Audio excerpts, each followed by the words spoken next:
Ladies and gentlemen, welcome back to another episode of Draw for Turn, episode 4. How is everybody doing today? Happy Sunday. I fucked up the intro, but that's fine. I do it every week. So, alright guys, let's draw for turn. We're here to bring you Commander insights and hot tech to level up your spicing game. Each episode focuses on a different topic with our 4-man pod to give you all our spicy take on what's going to happen. We're going to start off with what's been going on the week. Adam, dude, how you been? What's new? Just brewing, always. It turns out I like a lot of the Jumpstart commanders because I'm already planning to build 2 of them, possibly a 3rd one. I just think they're super neat, and, they do things, they do things the colors do, but aren't really highlighted in the format, so, there's that. Also, I finally got I got confirmation that my Muldrotha altar from Italy is coming in the mail, so... From MIB altars, yeah. I'll share a picture of the colored image of the actual card when I get it, and we'll put it on social media. But it looks so good, so good, worth every penny. So if you guys are interested in new school style art, and you want to get a Magic card altar, hit up MIB altars on Facebook. He does some really good work. Yeah, honestly, dude, it looks sick. EK, what's going on, man? How you been? What's been up these 2 weeks? I could be better because I have to wait another week for my M21 stuff, but I have a foil Japanese dirge bat that's like the kaiju one, so that's a cool consolation prize to make up for the fact that I have to wait a week. But otherwise, I've been brewing too. Nothing with blue, obviously. Yeah, oh yeah. No, I did Hazazen Tamar yesterday. Hazazen Tamar. Okay. Oh, you mean one of the actual few good legends from Legends, you mean? Yeah, he's the Naya Sand Warrior guy. Yeah, so he makes Sand Warriors your upkeep, yeah. so this is this thing that Naya doesn't typically... Well, if you don't count Marath, then, this is, the only time, or I guess if you don't count Marath or Atla, this is the only kind of token E deck that the color wedge does, in theory. Yeah, but the cool thing is all those Sand Warrior tokens are all 3 colors, so you can anthem them with all 3 colored anthems, and then there's anthems that give them +1/+1 for each color. Okay, they are. So you can get 25. 7/7 tokens. They get real on big. Your upkeep. Ooh. That's disgusting. But and then you have to play this weird game because if he leaves the battlefield, you lose all the tokens. But there's these weird little interactions that you can do to keep your tokens. Yeah, you can just end the turn. They leave an end step, so if you Sundial them or whatever, you can just end the turn. That's cool. Cool. Exactly. Nice. Swazi, man, what is going on with you? 2 weeks, and I think you've probably been the busiest of us all. But I don't know about that. But I know I haven't touched a Magic card, unfortunately. I just got my job back, so happy about that. But I've also been there every single day, so haven't had a whole lot of extra time. Also, Liverpool won the league. Congratulations on Liverpool winning Champions League, for those of you who care about sports. So that was probably the highlight of my week. I was at work, and there was nobody around because there's nobody at our hotel really right now. So I got to watch the whole last Chelsea Man City game and got to see all the celebration stuff. So that was cool. That's what I've been up to. But dude, that's pretty sick. I'm excited. I have a couple days off coming up next weekend. I am going to play a lot of Magic, though. all of the Magic. We're stealing you for Commanders, what I'm hearing, right? I can finally play a sweaty pod. There we God. go. I miss games. Let's do it. Yeah. We'll have an actual blue player who plays only blue. We've had games of splashing blue, but I've been wanting to get my run back against Urza with Anjay, so... All right. That was a good game. You hear that, buddy? You hear that, buddy? Urza's calling out. I'm ready. Artifacts away. I mean, on my side, the last 2 weeks have been kind of busy, more so on the work side. I haven't really gotten a bunch of games in aside from like some MTGA stuff. I did finish up a new rebuild of Niv Reborn, which is pretty sweet. And coincidentally, my package from 3 months ago that had my original Niv Mizzet stuff finally came in. Which, yeah. So, funny story. I now have a $200 upgrade to CDC deck. That works, sure. Why not? So, it went from a $62 deck to like a $250 land space to DC deck. Go. So, hey-o! New deck. That works. Why not? Unintended, unintended consequences of it being late. You have a new deck. Honestly, yeah. I mean, I gotta throw off Arcades just a little bit, but I mean, I'll take. I mean, I like it your is what it Arcades is. deck just fine. But guys, I do. Like, I want to build Arcades. It'll get done, but you know what? It's I mean, it's cheap walls. to do. It's like Okay. how is. hard could it be? Yeah. You know what I mean? Right. They're Yeah, 25-cent exactly. walls. They're not expensive. But hey, Adam, why don't you take us through some news on the stack, man? All right, cool. So we've got a minute to talk about various news from around the world of Magic the Gathering. The news is on the stack. Let's see what's resolving today. All right, first is on the stack. Core Set 2021 release is this week, or this past weekend if you got a pre-release product. There's a lot of lots of reprints, but namely ones we'll talk about later in the show that are extremely powerful and extremely viable in not just in standard in Commander, let alone standard. Guys, is this the most hyped up core set ever? Huh? I kind of want to say it is. There's a lot of power stuff in this set. Yeah, I haven't seen a core set this powerful since like The last one. I don't know. Was Core 20 really that good? I don't really think anything from it really stuck. Agent of Treachery Yarok. and Field of the Dead are banned. Yarok was there. Oh yeah, they get cards Veil banned. of Summer is banned. And yeah, okay. So that's just banned. Okay, I'm even just thinking Commander, like Field, Yarok, Agent of Treachery, like they all see play in Commander. Elvish Reclaimer too, right? Sharknado was in Ikoria, I think. Yeah, It was. I do. Yeah, no, not Sharknado. Elvish. Elvis Reclaimer, yeah, that was in this set. Yeah, so if you want another second copy of crop rotation, That I do think this is one of the most powerful ones. I don't know that M20 was. It has really good cards in it. But I mean, it does give some. This is on another level. Yeah, that's fair. I want to say it's good to see some of our old friends back. We'll talk about them later in the show. Speaking of old friends, we're going to see a lot of reprints in this new product coming out in July called Jumpstart. For those of you who are not familiar with it, so this is an ancillary product that's supposed to basically be Smash Up, but Magic the Gathering. So for those of you who haven't played Smash Up, what it is you go to get to what you're supposed to do is you're supposed to buy 4 of these packs, and then you mix. You make 2 decks out of the 4 packs, but basically you combine in the exact contents of the packs with another pack with another, You and shuffle then them you up. play. Your deck, like your deck A plays your opponent's deck A, your deck B plays their deck B, and then there's a third game you would play you would get to choose which one of the winning decks will play each other, basically. In addition to being a 500 card set, there's a lot of valuable reprints, including most notably Rhystic Study and Oracle Moldiah, among other things, Craterhoof and too. Craterhoof Behemoth. Yeah. Is this actually ancillary product worth buying if you are not planning to play the actual Jumpstart game? If we look at it from like a set value, I think its initial look at like evaluation EV, like your return on it is actually really good. Like Craterhoof is like the most expensive card in the set, but like buying it, there's a lot of valuable stuff you can have that's just good in most of the formats, right? Yeah, there is a lot of like dirt though. Like some of the there are some like good new cards, but there are like for the most part it's gonna be a lot of commons in bulk that you just don't care about. It's like okay, here's the deck theme, here's the rare, let's move on kind of thing when you open the pack. Yeah, that's my only concern.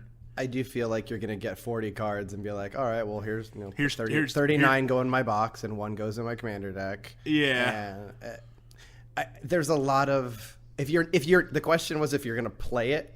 I think if you're gonna play Jumpstart and like put the 2 decks together, it's gonna be cool, worth buying the box if you're gonna sit down and play it.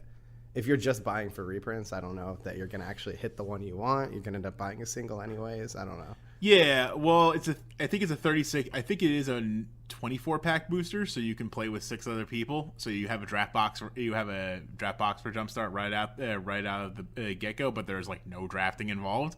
I guess 24 packs. Each pack has over 20, or each pack has 20 cards. So Yeah. I mean, you need a 40 card deck. I'm getting it just so I can. I'm getting it just because I think the product's interesting, and I plan on keeping some of the packs sealed. But I think I'm gonna get one, but I want to actually like play with my friends here or something. Like I want to actually do the Jumpstart. The boxes, they're priced reasonably too. they're like $150, so about the same price Yeah. as a Battle Bond box. You can have a Jumpstart box. Yeah.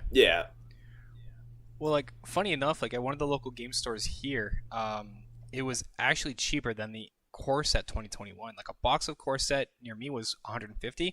Jumpstart was 120. I saw 99 before before everyone knew what was in it. I bet it spiked. Yeah, Probably It was just a bit. 99. You could have gotten in. I'm seeing anywhere between 110 and 150 US. Right it's still reasonable. It's At still 110, like that's really reasonable. It's still like price of mystery booster box. So, but with a lower card pool and actual new cards. So, Yeah. I'm actually looking forward to some of the new commanders. So when we do our Friday deck techs, I will be building. I built one already. I'll be building another live on stream. So In a not commander sense, a lot of people have called Jumpstart historic masters because it's really going to bolster that format on Magic Arena. It's going to be really, really cool. That's actually a really good way to look at it. I didn't even think about But you're right, that really does help out Historic on MTGA. Except for Bolt. They won't give us Bolt. And then just a last bit of news and a bit of controversy. Some of the Wizards has severed all ties with Noah Bradley based on some information that came out about him. I think none of us are surprised that this happened in the current climate. No, I think it was a good choice. I know Mr. Steven Swazo is going to have to replace a lot of cards in his decks, but Yeah, I have a few. But I mean, we're all going to have to replace our Ristic Studies, right? Oh, yeah, well. Yeah. I mean, I have a Judge one that doesn't have Teresa Oh, you Nelson's art, have so- it? Wow. Yeah. I splurged, so. In a positive artist note, she's all but confirmed Rebecca Guay is making more Magic cards. Hooray! So, Yes! That'll be really cool. I'm Let's see, super yeah. okay with that. Yeah, just push her and what's that other guy that I like? The guy that did all the Mythos cards, Seb McKinnon. Seb McKinnon. Yeah, just push those two. Just have them do everything. Just literally everything. I'd be for it. I know a lot of people would be, but then you'd be cutting out a lot of really other great Good artists. artists, yeah. So That's a good point. Like the guy who did Azusa. I actually have a signed one of the current art. So that it's Winona Nelson. Yeah, Nielsen. Yeah, she did a really good job on that. So I got it signed by her. That's awesome. At a collector convention. So Bling. keep giving her work. That'd be cool. But that's it for news on the stack. Let's move into our main topic. We're going to talk about our favorite, some of our favorite cards from Core 2021. Cool. All right, so each of us took a look in the set, did some homework for once. I mean, for the most part, we totally didn't finish it last night or anything. Listen, it got it on time. That's all that counts. Yeah, I turned it in on time. that's true. Don't even tell me. I did my homework for once. Yeah. do tomorrow. Have you guys not heard that saying before? It's actually a really true saying. I don't want to relive those days. But so yeah, each of us picked basically our favorite reprint, and from there picked a favorite card of each of the colors. So why don't we do a run through? You know, we're always starting with Swazo left, and I know he made a great joke about it, so we'll stick with that, and I'll let him go last for his joke. Adam, why don't you lead us off? All right, bro? so we'll start with reprints, I suppose. My favorite reprint is a pretty innocuous card. It's actually an uncommon, and it is blue, but it doesn't see like a whole lot of play, and I don't totally understand why. But it is a budget option, and it's a viable budget option too. It's unsubstantiate. So it's a 1 and a blue instant. Return target spell or creature to its owner's hand. So that means you could jettison a spell off the stack even if it can't be countered. So it makes it so this is actually kind of relevant in a lot of games, especially like Someone want. I mean, you could possibly delay a supreme verdict, or someone has an uncounterable thing that you want to put off the stack, like they use a. What's that land? Besiege you or a Cavern of Souls to make something uncounterable. Yeah. Mm-hmm. You can use this to bounce it off the stack, or they use a Dobbin's veto. You can hit their Dobbin's veto. Yep.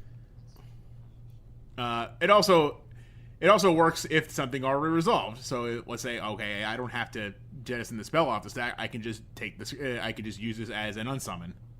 Exactly. So it has a lot of flexibility, which is something you kind of want in the format. So I like. So that's why this is my favorite reprint. So next we're gonna see Eric with no real surprise on what his favorite reprint is. Yeah, my favorite reprint, hands down, is Baneslayer Angel, because it's Baneslayer Angel. I was gonna pick this, but I knew you would pick it, so I didn't do it.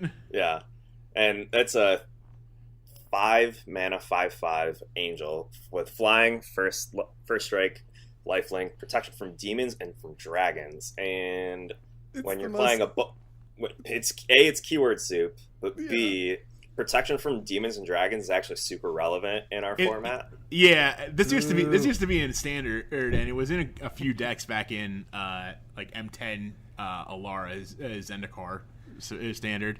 Like it was in Nihil Lightsaber. It was in the Bant deck. It was in Bant Exalted. It did like Baneslayer Angel put in a lot of work back then. This used to be a $40 card. Yeah, Dies to Doomblade. Yeah. It does die to Doomblade.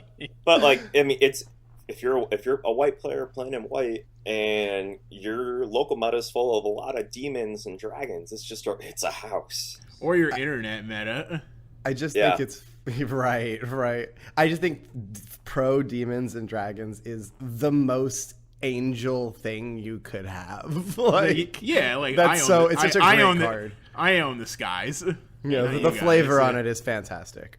Yeah, that too. I have a foil one. So also the art's really great. So. Oh yeah, there's a reason why it's in From the Vault Angels. Like it's one of the most iconic angels in the history of Magic. Definitely. So the fact that it got reprinted into a new core set had me super, super excited. I'm just disappointed that they didn't do like one of those extended art versions of it. Oh, that would have been cool. That would have been so pretty. Exactly. Yeah. Missed opportunity. Yeah. But great card. For sure. You just have to be willing to play white. I am not. Near enough. All right, so next up, Sean with his favorite. Sean, what's your favorite reprint? Oh man, I had to dig down deep for this. Not actually. No pun intended. So this my, time, I guess pun intended. Actually, not really. I didn't mean to make that pun, but hey, it happened anyways. I thought it was a good one. For once, I thought it was a good one. For once, you had a good pun. Hey, get out of here. So the reason that we're criticizing my pun is I chose Scavenging Ooze. It is a 2-mana 2/2. Tap a green, exile target card from the graveyard. If it was a creature card, put a +1/+1 counter on Scavenging Ooze, and you gain 1 life. I see this thing a good bit in different variants, and it does come up in Commander, and honestly, I just like it. It's a 2-mana 2/2. You buff it, you gain life. It's simple, and you can take away targets from your opponent's graveyard. I mean, graveyard, especially against like a Reanimator deck, it just... Oh, hey, there goes your 9/9. Oh, there goes your 7/7. Oh, hey, I got 2 life That's a neat now. card, or just feed it to my scoos. Yeah, it's a hoser with upside.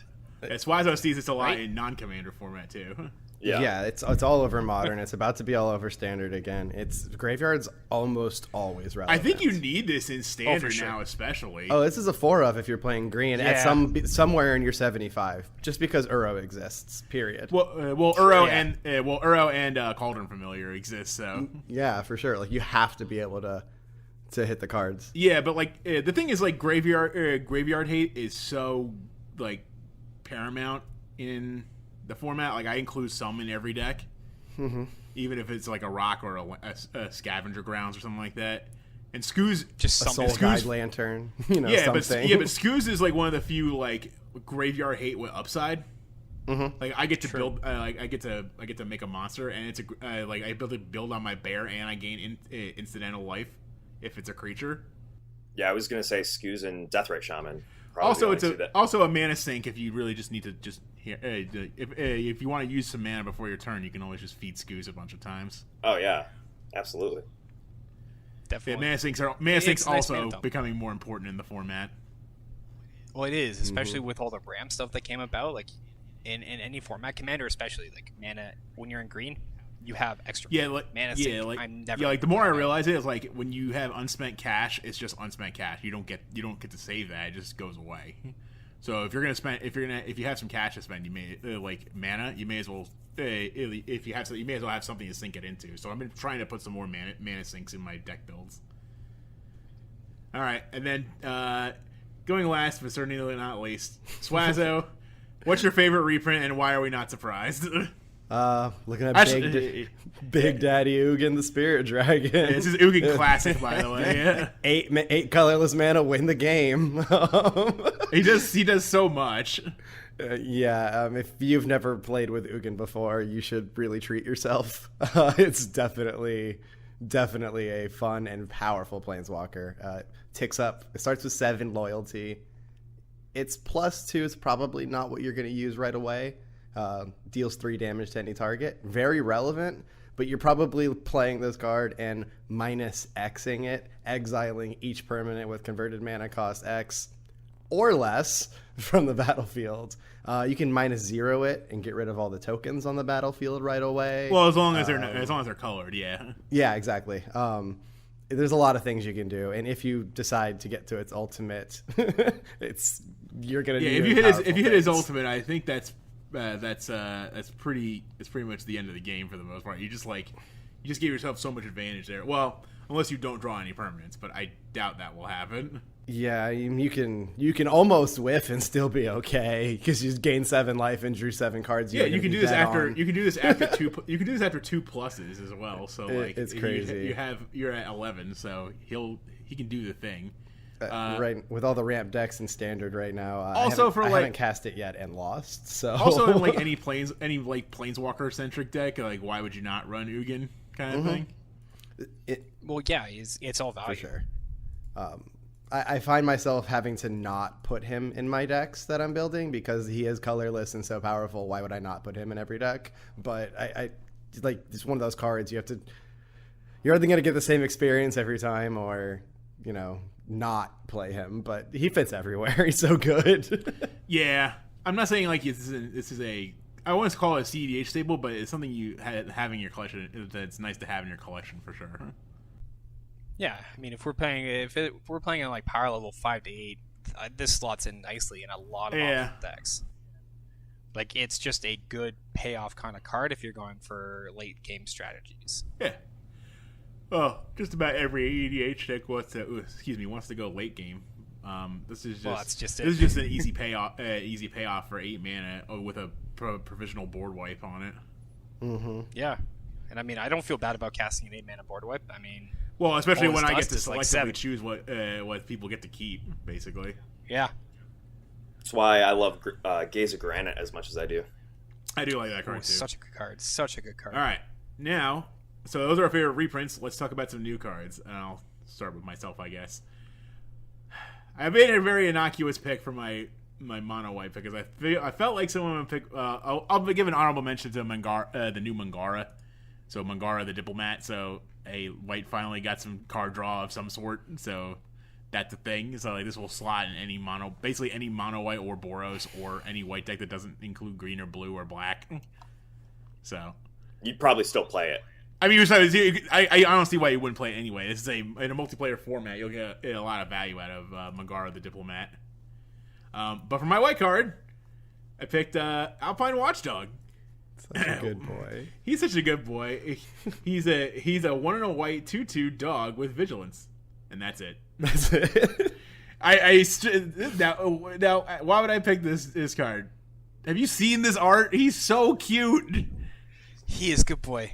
He's so cute and brave, and I just Doesn't this part in a weird way partner with the Boros 2/2 Human Scout?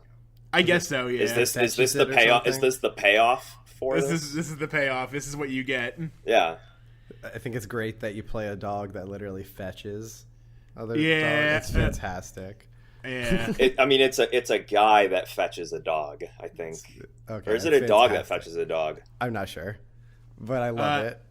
Also, it should be noticed, I want to say this is one of the first times in a while they've used text from actual literature for flavored text. Yeah. They haven't done that in a very long time. I think for reasons. I don't know what they are exactly, but they stopped doing that because they used to be all they did, literally only thing they did. Yeah. Like I was kind of taste. If you look back at older Magic cards, you'll see tons of literary references on them. Lots of Shakespeare. Yeah. All right, so we'll pass it off to EK for his favorite white card, which is also semi-cheating as usual. Yeah, my white card is a green card in white, but it also has green in it. So I picked Conclave Mentor. It is green and white for a 2/2 Centaur Cleric. It's an uncommon, so it's a little easier to find. But if one or more +1/+1 counters would be put on a creature you control, that many +1/+1/+1 counters are put on that creature instead. When Conclave Mentor dies, you gain life equal to its power. So this is Hardened Scales on a body, and Hardened Scales is a good card. So I figured we should talk about this. Yeah, this is a pretty good card, especially for a counter-centric build, because green and white is part of that little 4-color wedge of counters. Yeah, That attracts the Atraxo wedge. I guess we'll call it. Yeah, near enough. You just have it what's better than having one Hardened Scales? Well, how about some more Hardened Scales? This Hardened Scales you have basically three Hardened Scales available to you, without the use of expansive enchantments. Yeah, exactly. And this is going to be easier to find than Hardened Scales, because Hardened Scales has gone up in price a ton, because it's being played in Pioneer and Modern, if I remember. And Commander. Yeah. Yeah. You play it there too. So big time. A rare from the Cons block, which at this point was a while ago, or a brand new uncommon that's going to get mass opened. I'll take the budget option. Yeah, I'll just play white. I'll just play white too. Why not? I mean, and you're never going to feel bad about that either, right? Like, Selesnya is a great color combo for A, tokens, and B, buffing stuff with counters. Like, I don't think you're ever going to feel bad about that. Yeah, it's not a very big investment. It's 2 mana. Yeah, exactly. And it's a creature itself, so you can buff it. Yeah, it's like playing Kasali Pride Mage. Like, why would you not? These guys are just good. Speaking of, actually, I didn't really have. That's not really a good transition for this. But let's now go to Sean, who picked the card I knew he would pick also, so I didn't pick it. Were you gonna? It's almost like you need a reincarnation of what's gonna be done if you did. Wow, that was really bad.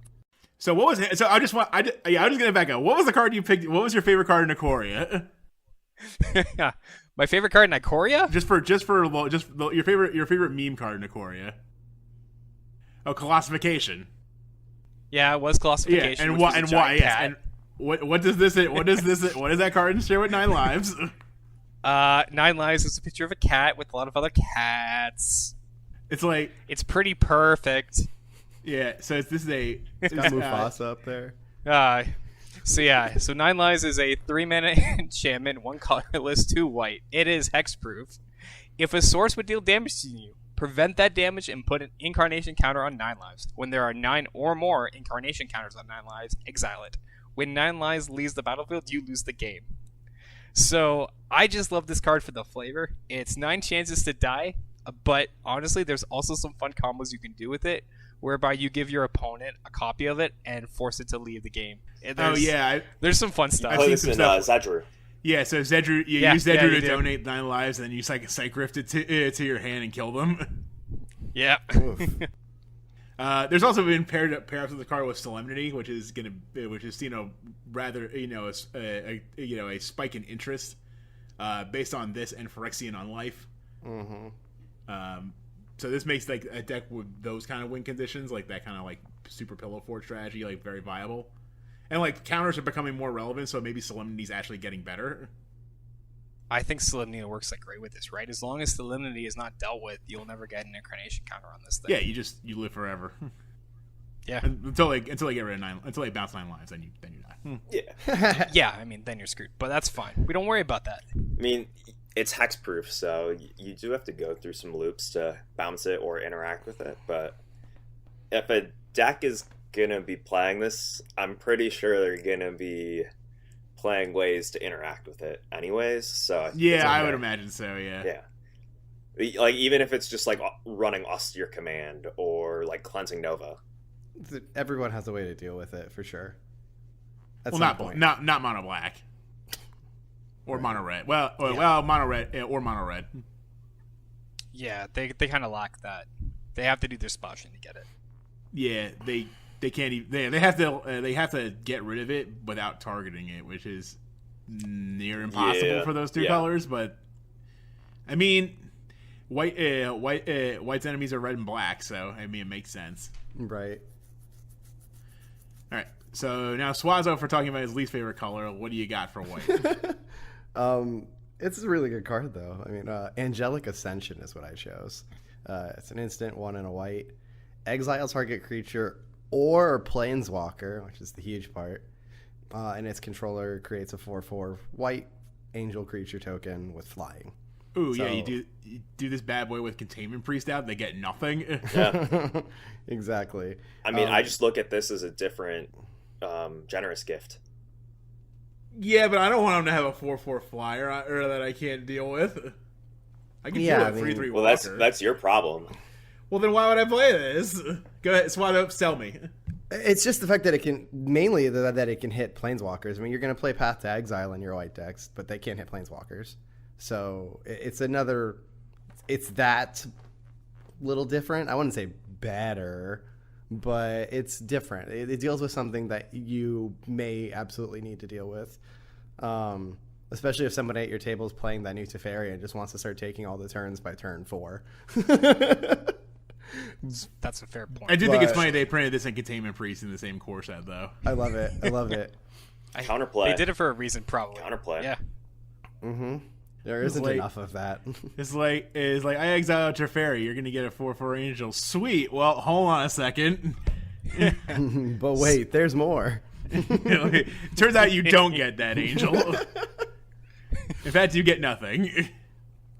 Yeah. Womp womp womp. Yeah, but no, I think this card's actually kind of is like good, but like you kind of have to like plan for it. Like maybe if something's bigger than a 4/4 or more problematic than a 4/4, I suppose this is a pretty good removal. Yeah. It definitely. Again, I'm not even sure that I care so much about the creature portion as I do the planeswalker portion. Yeah. To be honest. It's going to hit a creature at some point, for sure. Because white didn't really have... Usually, like, black focus on planeswalker removal. White didn't really have that. There's a lot of walkers that can just come down and run away with the game, and you just have to, like, look at them. So... Or, like, collectively gang up on the planeswalker. Yeah, and being an instant, it's pretty good, too. So you can do it, after somebody attacks. After you can do it on your turn following the resolution of their 3-mana Teferi because you got locked out of your instant speeds. Yeah, because that's fun. I'm just gonna throw this out there. You can target your own stuff.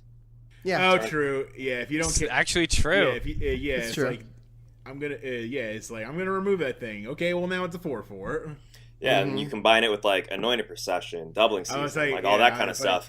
You turn a 1/1 token into two 4/4s. Yeah, 2 4/4s, 3 4/4s. That seems pretty good. And if you're playing if you're playing an Angel deck or like a token deck, upgrading those tokens is reasonable. That's my shower thought. Like, yeah, so definitely not the first use of the card, but it is a use that works.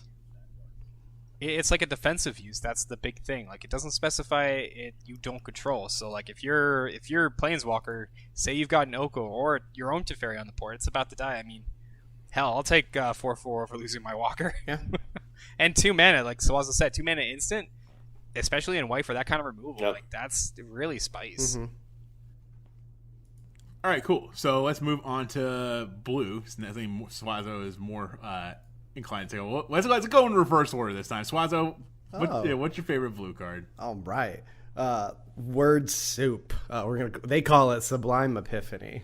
I call it wedding cake in a lady's head, but Yeah, right. It's really a lot going on here, but in the artwork and in the text box, it's 4, 2 blue, expensive as all hell, instant, choose one or more. Counter target spell, counter target activator to triggered ability, return target non-land permanent to its owner's hand, create a token that's a copy of target creature you control, target player draws a card. I have cast this card twice on Arena. I haven't been able to play any Commander yet, but I snuck in a little Arena. And both times I cast it, I got to choose all 5 abilities, and it was the most amazing feeling ever. Wait, what did you use this? I feel like the second bullet point's the one that's going to be the least relevant when you cast it, but like give a scenario where you could hit all 5, I guess. Like something goes on this, gets cast, causes a cast trigger, and then dude does this. Yeah, so I played it was a really convoluted stack. I played an Uro, and I had every intention of just countering its triggered ability, and they tried to counter my Uro. So I got to counter their spell, counter my triggered ability, bounce one of their permanents, make a token of the Uro to ramp even more, and just sacrifice itself, like legend-wise, and then drew another card. I drew 3 cards, countered a spell, got it 6/6. It was amazing. That's disgusting. Yeah, I'll say you'll probably resolve at least 3 of these every time you do this card. Yeah, it's tough to do the first 2 at the same time, but when you do, it's really cool. Yeah. Yeah, this is just Cryptic Command on like different steroids. Yeah, and, like, seriously. everyone likes Cryptic Command, so I do like Cryptic Command. What I will say, but what I will say, just like as more stats related content for Commander comes out, so on average, a game is only going to have like 2 1/4 7-cost spells cast in a game, and I would assume that 6-cost spells aren't super far behind. Right. So, like, if you think about it this way, you might only be able to cast like 2 or 3 6-cost spells in an entire game. So are you willing to have this be like one of those? Yes. And I'm inclined to say yeah. I don't see why not. I did say. Because I mean, this is doing like 4 different cards would do. So it's like, I don't know. I'm just gonna spitball a number, like say like 14, 15 mana worth of stuff for 6 mana. Yeah, I'd say so. I mean, the nice thing with this too, like if we compare this to Cryptic Command, this is technically easier to cast than Cryptic Command, not in the sense of the converted mana cost, but it is only double blue versus needing triple blue out of the source, which by turn 6 sometimes isn't relevant, but does still make a difference depending on what you want to use your mana combination for. Yeah, it's just a lot of mana to be holding up. But I mean, if you're a blue player, you're island passing anyways. So yeah, you're holding up mana. So. Yeah. All right, Sean, what'd you pick for your blue card? Oh man, I picked a really fun one. This one kind of got to me. So if anyone remembers Moby Dick, this card is basically the definition of that. It is Pursued Whale, a 7 mana card. It's a 7 mana 8/8, 5 colorless, 2 blue. When Pursued Whale enters the battlefield, each opponent creates a 1/1 red pirate creature token with this creature can't block, and creatures you control attack each combat if able. Spells your opponents cast to target Pursued Whale cost 3 more to cast. So Captain Namehab is going on everybody's board. They got all swing, and you've got a 7 mana 8/8, which is a big body for 7 mana. And it's got a nice little effect that things that target it cost 3 Yeah, more. it has its own little bubble, yeah. Yeah, like, I like it. It's just, it's big and it does stuff. It's a big dumb thing. Yeah. And it's not green. Also, combos with Containment Priest, they might not get the pirates. I feel like so true. I feel like you want them to get the pirates. It depends. It's situational. Yeah, I mean, it depends. It depends on what the pod looks like, but in a lot of cases, not everyone wants to attack. Like the combat step is so rarely used in Commander, unfortunately, that forcing someone to use the combat step when you're using all these like delicate effect-based creatures. Like, it seems pretty good. Yeah, for those of you who can't, those of you not watching the live stream, Swazo looks puzzled as to what the combat step is. Yeah, I'm completely What lost. is combat step? It's the part of the game where you attack with Blightsteel Colossus. With creatures? How do I do that? You turn them sideways and they punch people. I make creatures and then I tap them for mana. I don't know. I don't understand. Yeah, Swazo's our very own Cameron Louder, everybody. All right, EK, what'd you pick for your blue card, even though I know you're not much of a blue player? I actually did pick a blue card for my blue card. Just blue, nothing else. So I picked Discontinuity. It's 3 and 3 blue for an instant. As long as it's your turn, this spell costs 2 and 2 blue less to cast, and it just says end the turn. So it's a 2-mana end the turn spell. Yeah, I'm pretty sure if you're playing this, you have a reason to play it, and it's too weird of an effect not to be good or useful somehow. So I like how open-ended it is. Yeah, this is like the first kind of card we've seen that set like this since Time Stop, which I don't see a lot in Commander, but it's a 6-mana card, which makes it hard to fit in decks. Yeah, 6 mana, it's a lot. But if you are, like EK said, if you're playing this card, you're probably planning on casting it for 1 and 1 blue, which is much more reasonable. So, the other way I look at it too is there's a lot of blue cards that say your instants and sorceries cost less. So I can see this going in like Marches of the Black Rose Theft. Like you take their stuff with your threat effects, and then you use discontinuity to keep them. Mm-hmm. Yeah, because you don't have to give them back until the end step. So if you don't have an end step, you just keep everything. Or like you're about to die, and right before the damage step, you discontinuity. Yeah, it's like no damage. Yeah, it's like a mega fog. Yeah. It's a good catch-all on like everything. There's a lot of different uses you could put this in for. Yeah. Plus, the art's kind of cool. It's very cool. It's like the weird ghosty stuff. If I were a blue player, I would enjoy playing this. Let's just put it that way. I think the keyword on there is if, but so obviously you guys can't see our notes, but like we go top to bottom, and I'm usually last on it. And this would have been my blue card, but it had already been chosen. This card's really cool. Yeah. All right. So for my blue card, I picked one that was, again, another pretty innocuous card, but it's got a lady with a tie-dye poncho on it. It's called Reign of Revelation. It's 3 and a blue for an instant. Draw 3 cards, then discard a card. So I find myself like trying to not picking the same blue draw spells over and over again. Like this is kind of like Pull from Tomorrow, except it just has a number on it. So like it's always 3. And like sometimes get like discarding that one card can be useful for like a lot of graveyard decks. So yeah, I don't mind playing this in like a Sultai graveyard deck. Yeah, I don't mind playing this in blue. Any looting is still okay for me. Like everyone gets a lot of people I've played with get like kind of uppity about having to discard cards. I think that's a bad thing, but like I say that's hand sculpting. Yeah. But you've sold me on that over time as well. To be honest. Yeah, and it's kind of like a better version of divination. I get to see 3 cards as opposed to just 2, and I could do it on anybody's turn. So the instant speed really makes this card like decent in my opinion. Like if this is a nice alternative to I played Dig Through Time in lots of decks. I played like Frantic Search in lots of decks. Yeah. Pull from Tomorrow, like all the cantrips. Like it's an addition to your like little cantrip package of like ops and ponders and stuff like that.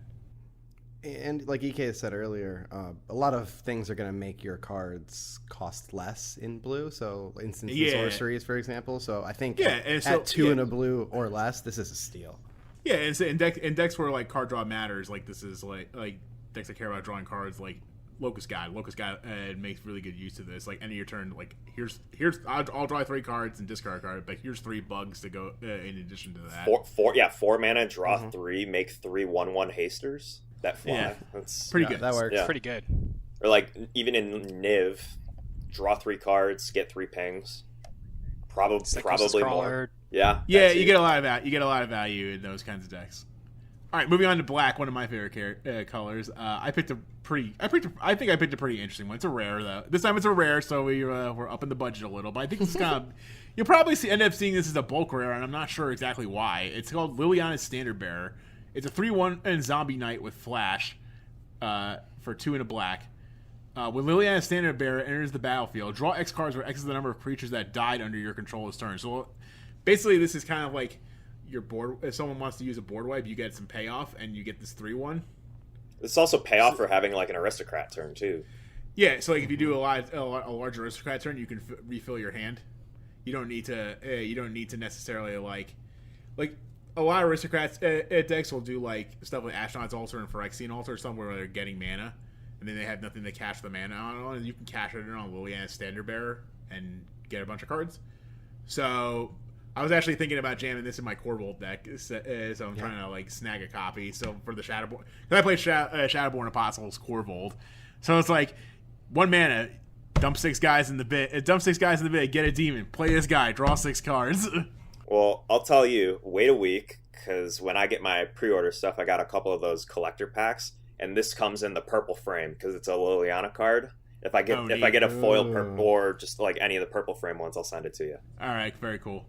Yeah, but that's what I do. This kind of reminds me. It kind of reminds me of Thrilling Encore in a way, except like it's a little bit less. But Thrilling Encore is one of those cards it's a Battlebond card that basically says it's an instant that says return all creatures that died this turn to the battlefield under your control.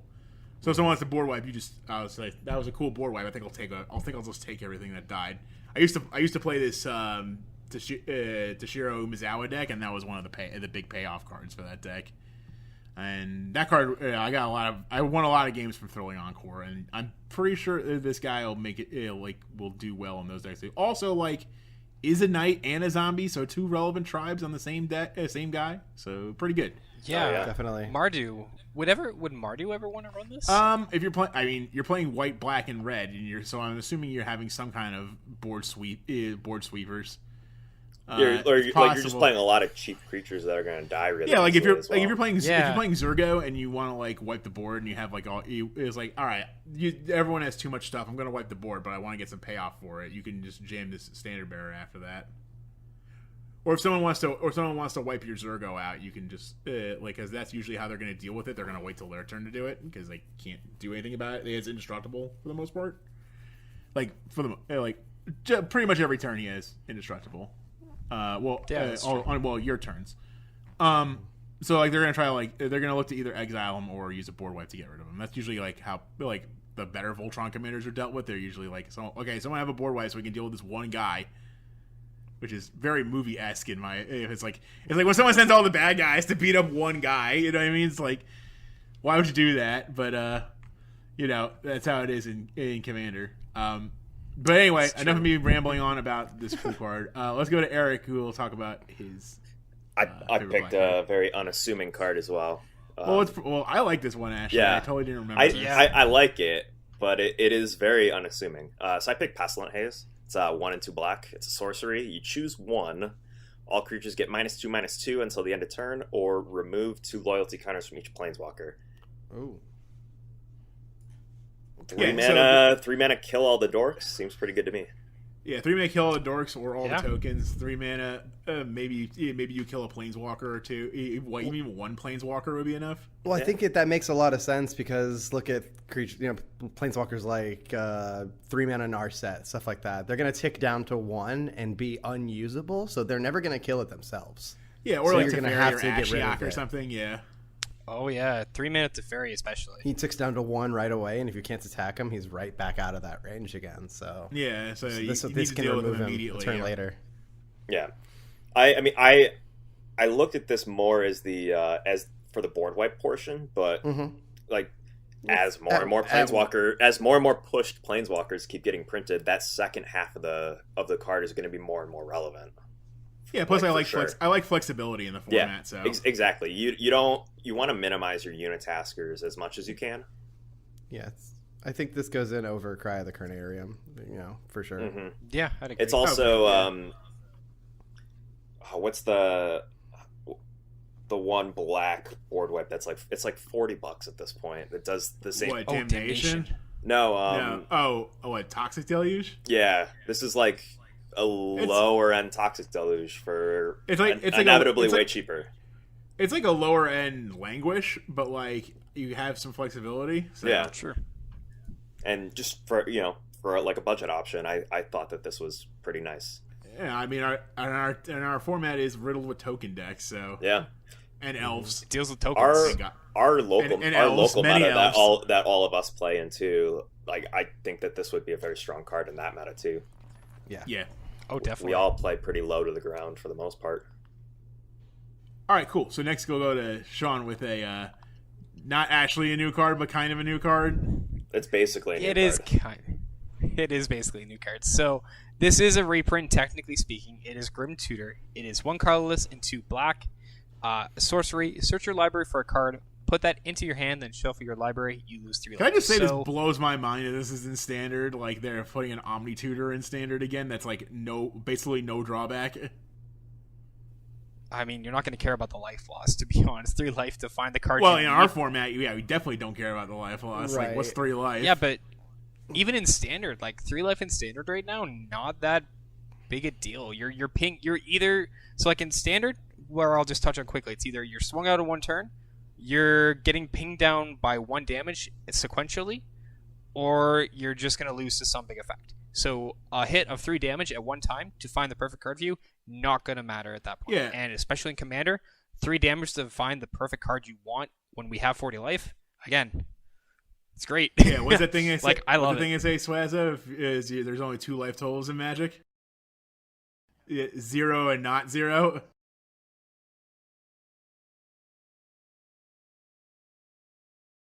Yeah, Grim Tutor's kind of nuts, and the fact that this is the first time it's been reprinted since Portal 2, so that's like kind of a big deal. 20 years. Yeah, been a long time, and I like it as an option to some of the other tutor effects too. Like it's a nice spot in between like Vampiric Tutor and Diabolic Tutor. Like you have Well, it's 1 to strictly 2 better mana Diabolic Tutor in every way, but Yeah. oh for sure. But like if you can't afford it, like initially you had like Vampiric Tutor or Diabolic Tutor, right? You had like a $120 card versus a 50-cent card. This kind of meets in the middle. It's like a $35 card. It's 3 mana instead of like the 4 or 1 or 2 mana. So I like that it just fits in the nice mesh. You have a good selection of tutors to pick from. I'm just glad it plummeted from $110 now. Yeah. So, Yeah, actually though. for basically a slightly better version of Diabolic Tutor, you know. People like their tutors. What can you Yeah. say about that? All right, Swazzo, you actually picked one of my favorite black cards in the set too. Same. So not only is this one of my favorite cards, black cards, it might be one of my favorite cards in the whole set, and has leapfrogged my other next commanders to be the next one in line that I'm going to build around. But so I picked Kervek the Spiteful. He is 2 and 2 black, a legendary human warlock, which is really cool. I don't know, just the artwork goes right with it. It's great. He's a 3/2. Other creatures get -1/-1. That's his text box. So all your mana dorks are dead. You're not using any of them. My Urza deck can't make tokens. Like I was literally sitting here in my room, right at this table, playing Storm versus Prowess with my friend. So I forget which one of us was playing Solitaire at that exact moment, but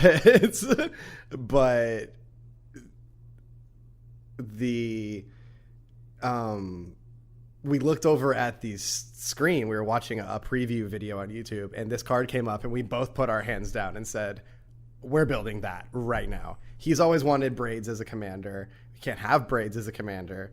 But if you were to take a Braids deck and kind of like Use delete Braids and put Kervek, the deck's almost fine. Like, so it's exactly what I would want in a mono black commander. It's very cool. It's very disruptive in a very unassuming way, I think, until you realize everything that's dying. It's like cool. I can't play that card because Kervek is there, you know, kind of thing. So I mean, it's the same thinking as Elishnorn being out on a table too. Yeah, it's like I just can't play some of the cards in my hand. Also, it's the first time we see Kervek since his Rakdos incarnation. So yeah, definitely. That was an equally mean card, I'd say. I definitely agree. But yeah, it's just a good card. yeah, I like Kaerbeck a lot, so that's cool with me. I think I'm curious to see what your deck will be. What your deck will look like in the end there. Yeah, it's gonna be fun. Yeah, for sure. All right, how about we'll stay on Swazo for moving on to red. Red. And, I'm pretty sure everyone thought this card was going to appear on this show. This was the slam dunk pick for me, honestly. I looked through all of the red cards in M21 and I was sorely disappointed. And then I was like, oh yeah, this one. How about Fiery Emancipation? 3 colorless and 3 generic and 3 red. Enchantment. If a source you control would deal damage to a permanent or player, it deals triple that damage instead, because why not? So this is like literally why not? This is super Furnace of Wrath, but only affects your stuff. Mm-hmm. So I mean, like, I can't imagine why you wouldn't want to do triple damage. So it's in. I mean, considering Gratuitous Violence sees a lot of play, and that's 5 mana for 1 mana more. You go from doubling to tripling your damage. Why not? Definitely. Yeah. I just think this card is just kind of insane for this format. At least, like that, this will put many games to bed very fast. Well, and this is, and like this is my nightmare. Like this with Perforos out. Yeah. No. Perforos, Torburin. This, I don't know about you guys, but like my initial thought about this card was this. Does this make like a red aggro deck playable? This makes like Group Slug very playable. This makes like Group Slug way extremely better. I don't know about aggro. I want to say a card we didn't mention on this show. I want to say Subira makes like mono red aggro kind of playable, because that gives you that unblockability. So like maybe this goes in her deck to make your little dudes just like hit harder, which I'm totally about. But like this makes Group Slug like insane. Like anything that touches everybody is gonna benefit. Like you get just a massive payoff. It is 6 mana, so like, but that's like the like I think Eric mentioned earlier in the stats, like 6 mana is not far off from 7. So like if you resolve a 6 mana card, you're at this point you're like making a position to win the game. Yeah, definitely. But I mean, this is I'm going to try and win the game with this card. It's not a convoluted way of doing it. It is making a statement. Yeah. Statement for sure. And now to Sean for dragons. Yeah. Ain't that the truth, though? My red cards were tied. They're not joking. So, literally, the 2 cards I chose for red were Gadrak, the Crown Scourge, and Terror of the Peaks, which are both mono red dragons, because, I mean, I love dragons. It's just the way it goes. They're both really good dragons, too, so... Honestly, though, they are. I feel like Gadrak is a little bit underrated, but I understand because, pricing will be based on standard. But commander-wise, I love the flavor of this card. He is a 3-mana 5/4 with flying. He cannot attack or block unless you control 4 he can more block. artifacts. Yeah, I did. He can block, he just can't attack. Yeah, it can't attack unless you have the 4 or more artifacts. But at the beginning of your end step, you create a treasure token for each non-token creature that died this turn. So honestly, not that hard to get building up when you really look at it. And a 3-mana 5/4, I'm never going to say no to that. Like, I want to put him in my Vivictus deck with Revel in the Riches because I get treasure tokens to win the game. Yeah, like I do think that like flavor wise, this is one of those like on point legendaries. I do think it's funny that the more treasure you have, he wants to go attacking. Like he will leave his treasure behind. Right. Like that doesn't seem right. Flavor. Yeah. I want to play this in. Play this in like big mana, big board wipe. Stick this in a deck with Smothering Ties and like watch this guy go kind of thing. Oh, that would be so much fun. And then my second one was Terror of the Peaks, a 5-mana 5/4. Flying spells your opponent's cast that target Terror of the Peaks cost an additional 3 life to cast. Whenever another creature enters the battlefield under your control, Terror of the Peak deals damage equal to that creature's power to any target. This card's insane. It's Warstorm Surge. It has a spell bubble on it, and can attack itself. And itself can attack. Right, and it's a 5/4, like 5-mana 5/4. It has 5 attack. Yeah, like, you're doing 5. You're just like dealing 5 to stuff. Yeah, like it just there is no downside to this card whatsoever. I love it. It doesn't even specify non-token creature, so you can play tokens and play this guy. Yeah. That's Play a this in Perforos. It's My God, Perforos. Why are you so good? Actually, here's, though. here's my crazy idea. You play this in Krenko. Don't tell Rod. That's so good. Definitely. Don't tell our friend Rod Johnson. He already got enough tools from Jumpstart and That's Jumpstart. That's like 50. That's like 51 damage. That's 50 pings at a triggers. time. Although, Oh no, it's not 51 damage figures. It's 55 damage figures. yeah, because they're probably getting pumped. Well, no, because Tear the Piece does its damage. So he's doling out 5s. Yeah. Equal to that creature's power to any target. So it is. Yeah. It's not 5 damage. It could be 5 damage pings if your goblins are coming in as 1/1s, but yeah, like making goblins or like Field of the Dead triggers if you're playing like a Jund deck. Like, there's just so many things you can do with this, and it's exciting. It's good stuff. It gets the game going. Yeah, which I like. This brings a means to an end. Like, just like doing like. Getting a trigger when playing any creature is so huge. Like 5 damage is a lot. Yeah, Mm-hmm. and especially since like commander games can sometimes get a little dirtily. Yeah, I like games that progress the game. You know what I mean? Yeah, yeah, exactly. this will definitely get that done. Exactly. All right, cool. So back to Eric, who's been cheating again and picked a red card that's not actually a red card. Yeah, it's That's our EK. It's got blue in it though, so The usual. I figured you guys would give me a pass. So I picked. You're branching out. You're branching out of your comfort zone. So I'll give you a gold star there. To be fair, this card is pretty cool. Like I like this card a lot. All right, go for it. So the card I picked is Experimental Overload, not Overlord. I think that's a card too. But it's a 2 and a blue and a red for a sorcery. It's an uncommon, so this is going to be another cheap one too. Create an XX blue and red weird creature token where X is the number of instant and sorcery cards in your graveyard. Then you may return an instant or sorcery card from your graveyard to your hand. Exile Experimental Overload. This does like everything a Spellslinger deck wants to do. Well, it gives you a little dude too. Yeah, you get a big dude out of it more than likely. Yeah, and then you get to Archaeomancer or something, which is pretty sweet. Exactly. Also weird creature tokens. So shouts to the Weird Tribe. Yeah, Love it. Weird tribal, let's go. Yeah, there's enough of them, I think. The deck is not going to be great, but it's not going to possible. be good. No. Yeah, no, like you get a big creature in a deck that really isn't playing a lot of creatures or have a board presence. Well, I want to say most of the weirds have something to do with swapping power in Tumnus, which is the thing that Izzet does, which I don't understand why, but okay. Yeah, you get graveyard recursion in Izzet, which is another thing that they don't normally do that often without a drawback. Mm-hmm.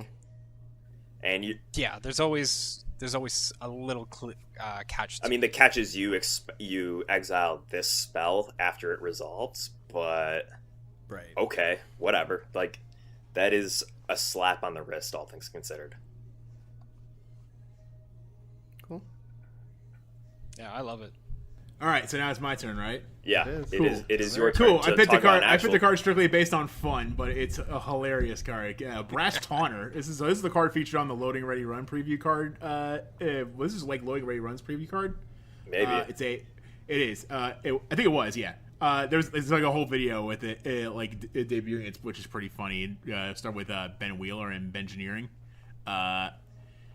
So I think Cameron Lauder's in it too. Matter of fact. So Brash Taunter is a 4 and a red, 1/1 goblin. It's indestructible. When Brash Taunter is dealt damage, it deals that much damage to target opponent. And for 2 and a red, you can tap Brash Taunter to have it fight another target creature. So basically, this is the second coming of Stuffy Doll, except it can fight. Yeah. I like it. I like the fact that it can fight. The artwork is fantastic as well. He looks like he's ready to fight. Yeah, I can already think of like several places that I would want to play this. Everywhere. Honestly, though, Near yeah. enough. Too much fun. I keep bringing up Mono Red Nehev, and I guess at this point I just have to build it. Like, I don't know. I think you do at this point. That's like the No, the Shiv- 12th time I've brought it up in an episode, and we've only done 4 of these. So This went in a recent deck. This went into a recent Theorycraft build of mine, actually, and it's gonna stay there. good. I'm excited to see it. I hope Star of Extinction or Shiva Meteor is in that. No, unfortunately. I think I did include Blasphemous Act. So Okay, that's at fair. least I can live with that. but the whole point wasn't like make Brash Taunter do the job, but like he's very on theme for the deck. I'll put it that way. I'm just saying, Brash Taunter with Swazzle's card, Fiery Emancipation. Fiery, yeah. That's a lot of damage. Yeah. Oh.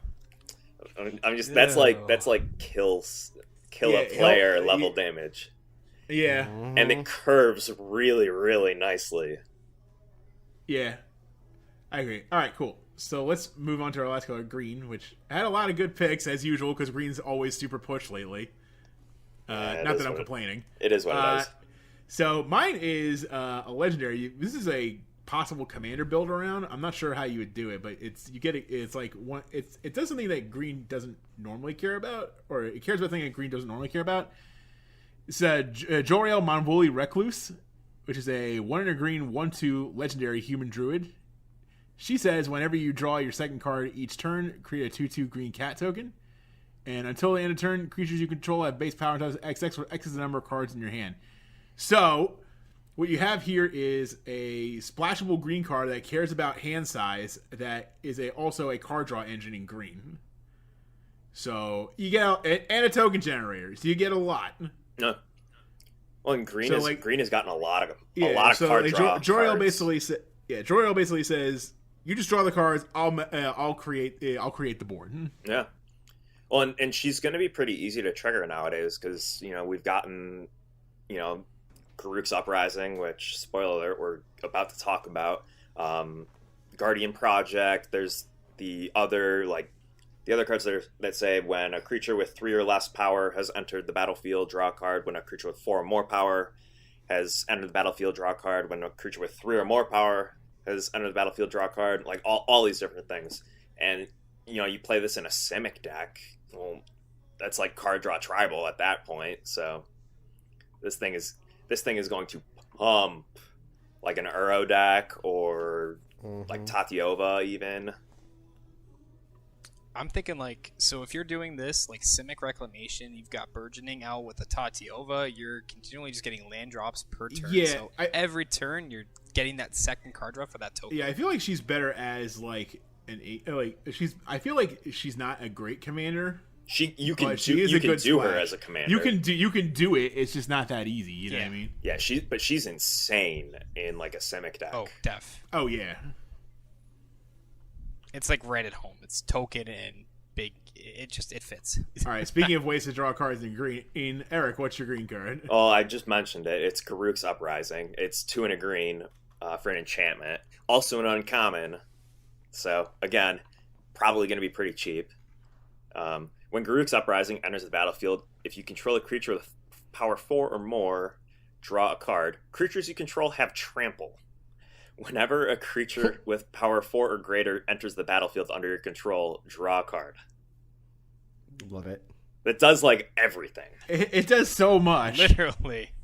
Trample. It does so much. A trample aura and card draw for 3 mana.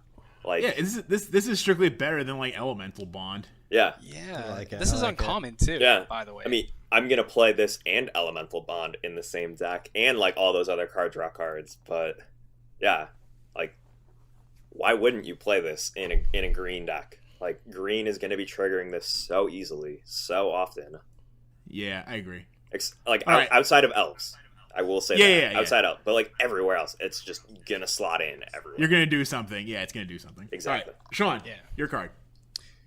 Mine is plain and simple. So I went with Primal Might on this one. It is X in green. Target creature you control gets +X until end of turn. Then it fights up to 1 target creature you don't control. Love it. I went for the Mana Sink buff card. Yeah, it's a pretty good one, and it's a removal. Yeah.